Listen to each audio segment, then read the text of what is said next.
Bon après-midi, mesdames et messieurs. Buenas tardes, señoras y señores. Good afternoon, ladies and gentlemen. Welcome to ICAO's 40th Assembly SkyTalks.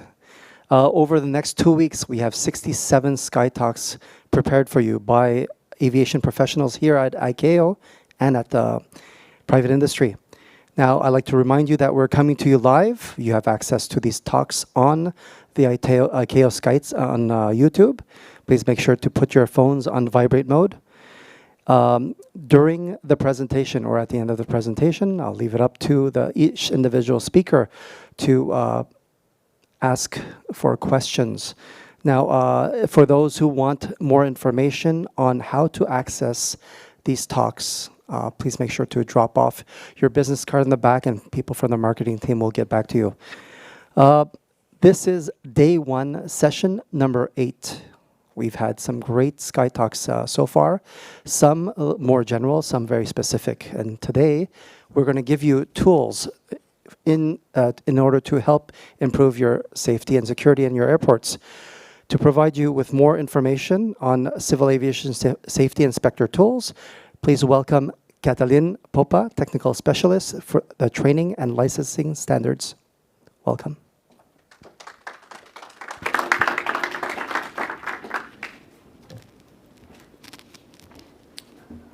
Hello everyone, my name is Catalin, as was previously introduced, and I'm working in operational safety section. And I'm here to introduce to you the CASI-T, the Civil Aviation Safety Inspector tool, an electronic platform tool designed and intending to facilitate an easy, rapid, and reliable access for ICAO member states to the safety inspectors highly qualified for certain areas. At this point, as safety aviation safety inspectors tool, CASI tool is going to fulfill the last steps in order to become from concept to a real life and useful application. We need to understand why, what, and how it is about CASI-T.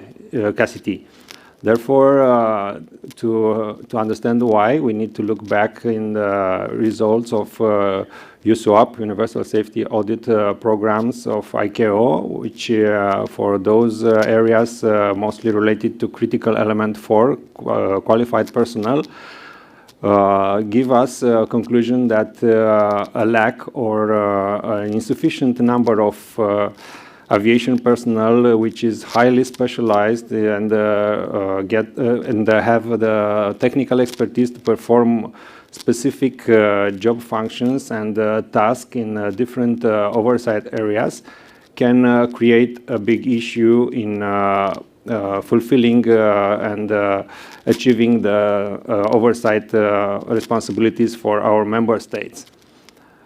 In this respect, CASI-T is trying to establish a baseline in what is requested to safety aviation inspectors in order to be recognized as a highly qualified expert and in order to be proficient and effective in performing the oversight activities, because we need to understand that the purpose of this tool is to respond to the needs in terms of oversight activities. In order to achieve that, and when the experts will meet that baseline criteria and according to their willing to temporarily share their expertise with the states in need for those, then these experts will be part of the database on the roster of CASI, Civil Aviation Safety Inspectors, for the benefit of the states.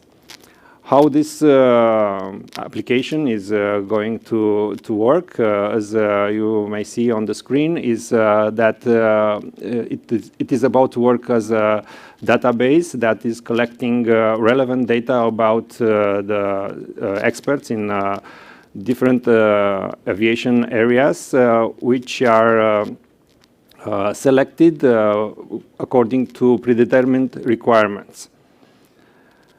In order to have the best selection and to achieve the best expertise and experience in those areas, the criteria used are developed by professional aviation panels, which are happening here in ICAO. And once the criteria are set and put it into the application, they are contributing to select the personnel, and this personnel, once available, is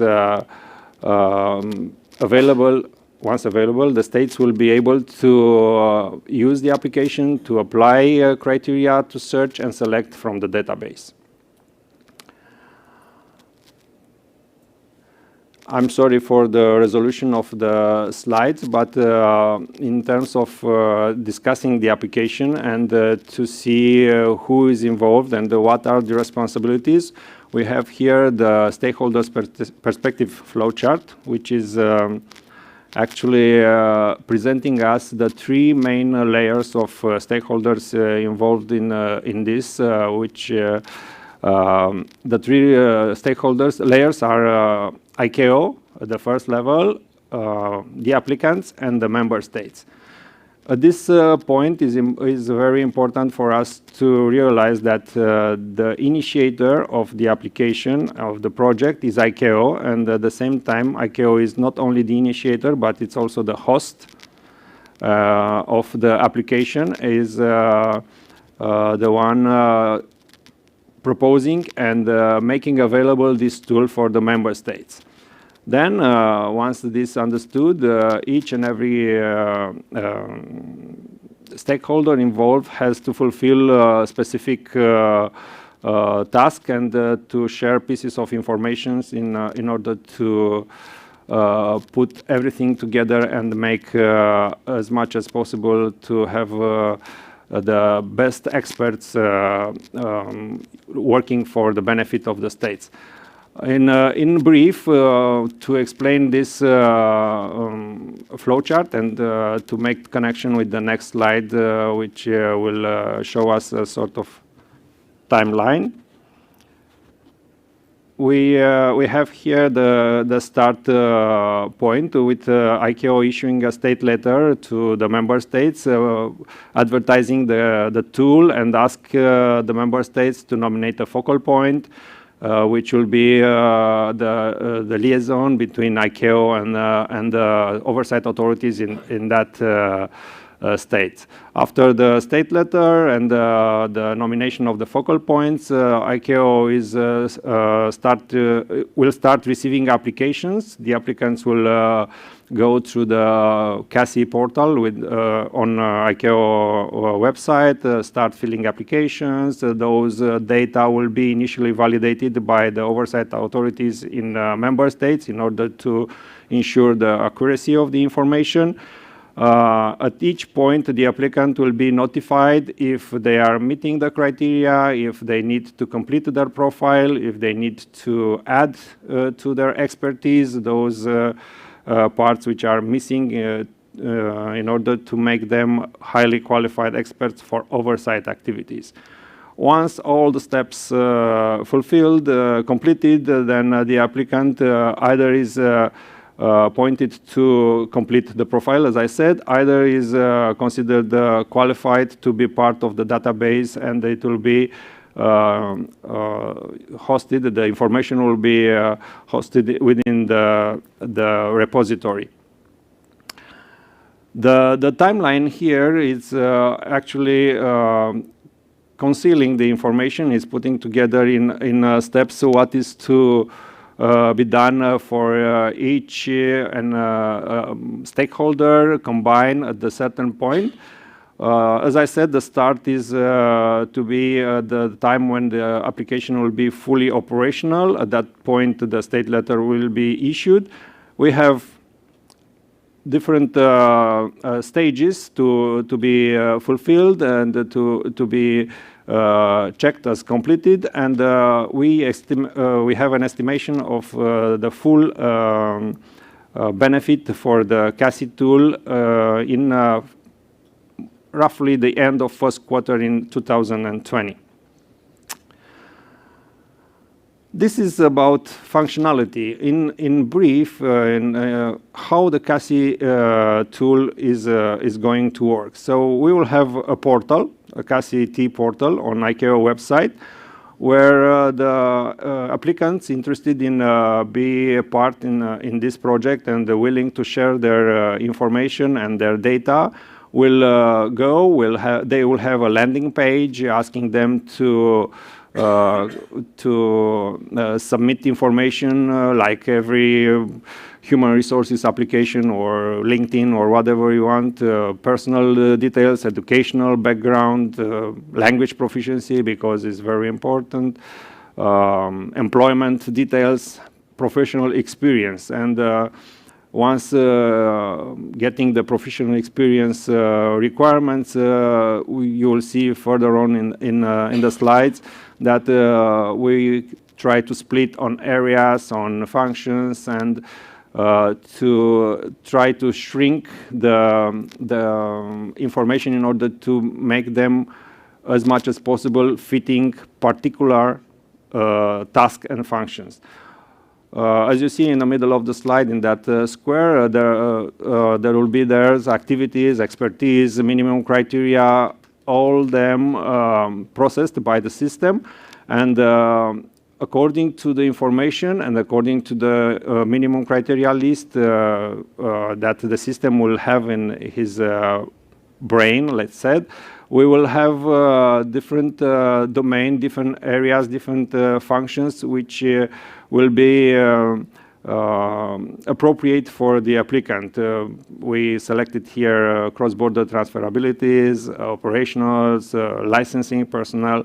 Every applicant meeting the criteria will be then selected in a CASI-T roster, a list of experts which are responding the requirements for a specific task.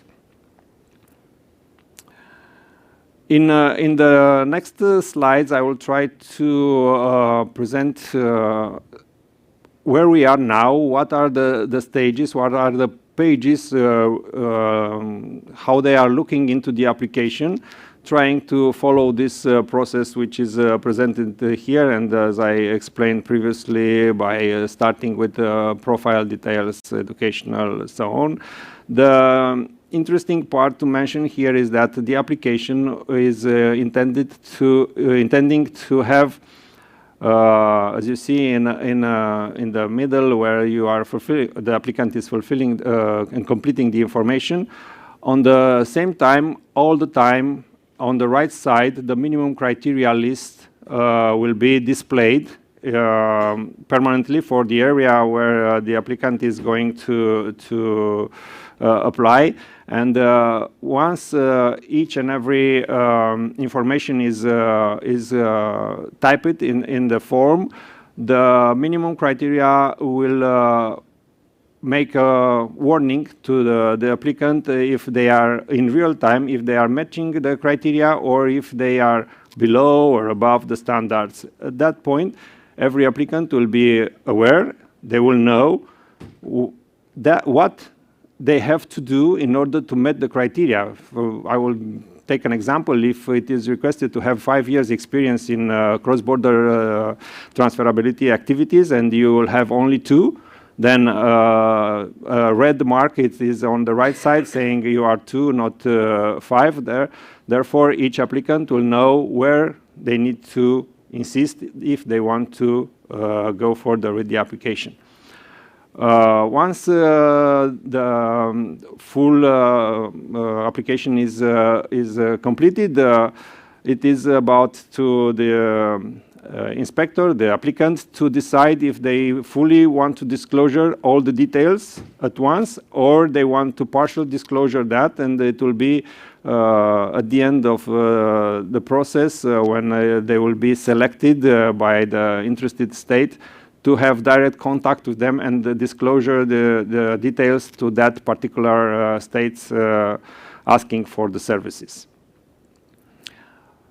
At this point, we are going to go through the portal. So we will have a landing page with a normal login page with the user, password, and then a disclaimer for the application. Then step by step, as I said, we will go through the mandatory completing process, starting with personal details, name, date of birth, address, and so on. Here we have also the information about language proficiency and certificates related to that. After that, we have educational details. Again, we can have institutions, degrees, and every time we have the option to upload evidence for all the information submitted or completed within the application. The employment details, which are also collecting information about the history of that applicant, where they work, company address, if they are employed there, a job description, and stuff like that. Then we will go to the most interesting part of the application related to professional details and experience. At this point, we will have to select an area, to select a function, to select the status of the applicant, the title, the responsible oversight organizations, experience, and for each of the category, we have to upload documents which demonstrate every information.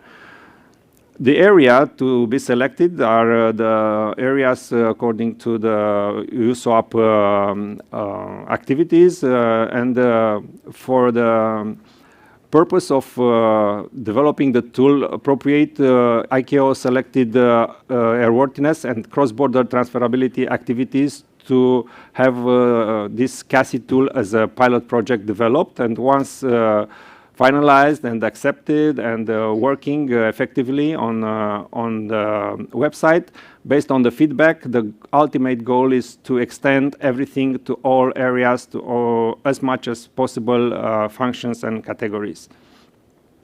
So this is the page, is rolling, selecting the area. Then once the area is selected, we will go to select the function. In this case, as I said, cross-border transferability. Once selected the function, we will have selecting the status, inspector or designee, because not all the civil aviation authorities or oversight authorities have inspectors employed. Some of them are working with delegated persons, so therefore the status is not inspector. They were never employed by that authority. Then we need to fill up information regarding the experience in a different area, like certification, or regulatory, surveillance, knowledge, and whatever other category we might have here to complete. At this point, the application will start building the profile of the applicant, and we will have mostly looking like this. A guy with personal details, with the title, professional designations, technical type of training, language, area of expertise, employment details, and so on, depending on what we'll ask for every applicant to put into the system. Important to mention this at this point is that the system will work in the background, analyzing the information, and even if the applicant is not willing to or not thinking to go to different areas, The system will present to him a so-called dashboard saying that based on the information uploaded, they are mostly suitable not only for cross-border transferability, for example, but also for PBN or for MED. And at that point, the applicant will go back, select a new area, complete all the information requested there, and we will have an expert able to perform activities in several domain areas, meeting or not meeting the criteria, as you can see here. So they will have also a projection of what they need to do further in order to be able to be selected as an expert.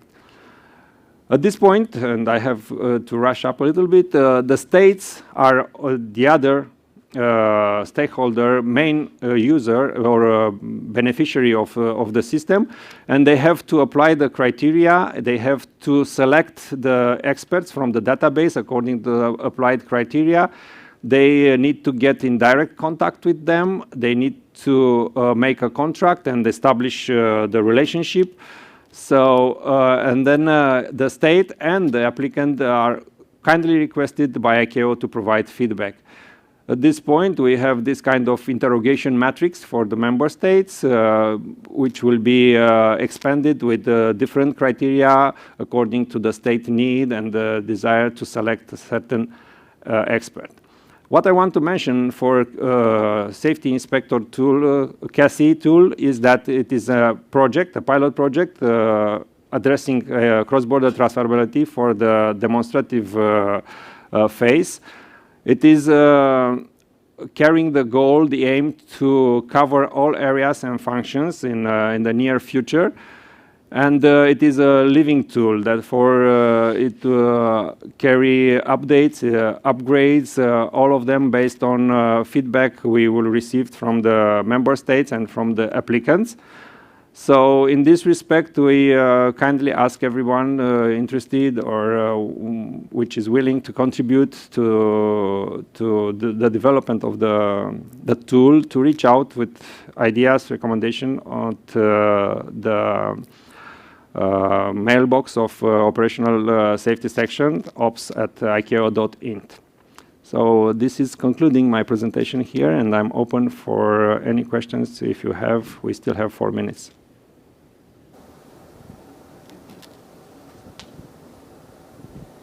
Thank you, Catalin. Thank you.